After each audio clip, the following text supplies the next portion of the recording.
So this creator is very critical of the shirts that Candace Owens and Kanye West were wearing, and of course finds this offensive, like many do. But I want to offer a counter narrative that has not been in the media at all. So this creator goes on to read a list of names. Most of these names we have all heard before. These are things that have had national attention. We've had discussions, controversies, protests, unrest. But there's a group of names that we haven't really heard. And these are people that actually are no longer with us because of those protests and the rioting that happened all over our country. So I'm going to read those names off for you. And this was only 14 days in. So with just 14 days of unrest, 19 people were no longer with us.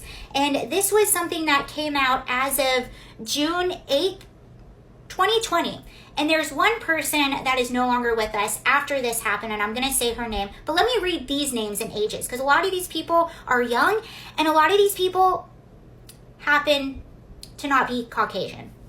Calvin L. Horton, 43 years old, Minnesota. Javier Harrell, 21 years old, Michigan. David Patrick Underwood, 53 years old, California. James Scurlock, 22 years old, Nebraska. Barry Perkins, 29 years old, Missouri. Chris Beatty, 38 years old, Indiana. Dorian Murcell, 18 years old, Indiana. Italia Kelly, 22 years old, Iowa. Marquise Towson, 23 years old, Iowa. Marvin Francios, 50 years old, Missouri. John Tiggs, 32 years old, Illinois. David McAtee, 53 years old, Kentucky.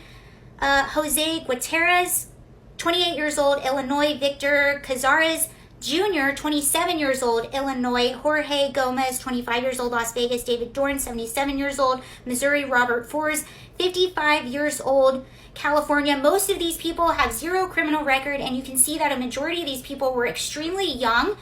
Some of these people were trying to protect businesses, and there's one that did not make this list that happened on July 4th of 2020, and this was 8-year-old Sequoia Turner, who is no longer with us at the hands of another demonstrator. And I don't know about her from Fox News or Conservative Talking Points. I actually happened to watch an hour-long press conference out of Atlanta, Georgia, where she passed away with her parents, and her mom was so distraught she couldn't speak and she couldn't stand up.